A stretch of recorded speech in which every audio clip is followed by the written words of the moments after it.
Hello bachcho, let's read this question. The question says that what is the effect of mass of the body on acceleration due to gravity small g। इस question में कहा जा रहा है कि acceleration due to gravity small g के कारण किसी बॉडी के मास पर क्या इफेक्ट आएगा। तो चलिए इस क्वेश्चन का आंसर जानते हैं। यहाँ पे सबसे पहले हम क्या बनाएंगे, अर्थ बनाएंगे, राइट। और यहाँ पे क्या करेंगे, इसका रेडियस जो है हमारे पास सेंटर ओ से ये आर ई है, और यहाँ पे हमने जो है एक बॉडी रखा है, इसका मास स्मॉल एम है, और इस अर्थ का जो मास है हमारे पास कैपिटल एम ई है, राइट।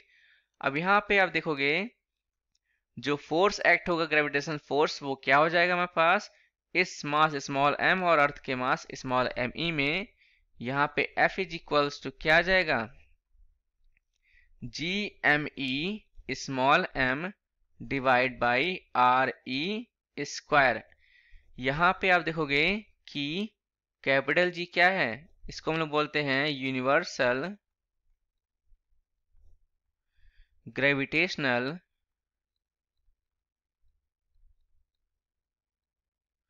कांस्टेंट है हमारे पास है ये, राइट।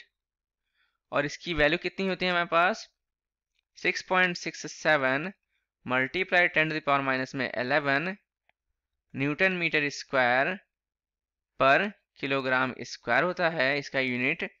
आप ध्यान से देखेंगे कि इस बॉडी के द्वारा जो है यहाँ पे अर्थ की तरफ एक फोर्स लग रहा होगा। अगर इसका मास स्मॉल एम है तो नीचे क्या लगेगा अर्थ पे, ये एम स्मॉल जी लगेगा। अब हमें करना क्या है कि हम फोर्स के प्लेस पे एम जी रख सकते हैं। तो यहाँ पे लिखेंगे कि so M G is equals to यहाँ पे G capital M E small M divide by R E square. Small M से स्मॉल एम कैंसिल हो जाएगा। यहाँ पे g इक्वल्स टू क्या आएगा, G M E divide by R E square. और यहाँ पे स्मॉल g क्या है, एक्सेलरेशन ड्यू टू ग्रेविटी है हमारे पास। यहाँ से आप देखेंगे कि जो एक्सेलरेशन ड्यू टू ग्रेविटी है वो प्रोपोर्शनल है मास ऑफ अर्थ के, एंड g जो है प्रोपोर्शनल है यहाँ पे 1/r² स्क्वायर के।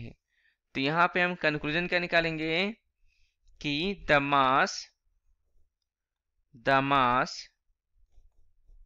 Of the body does not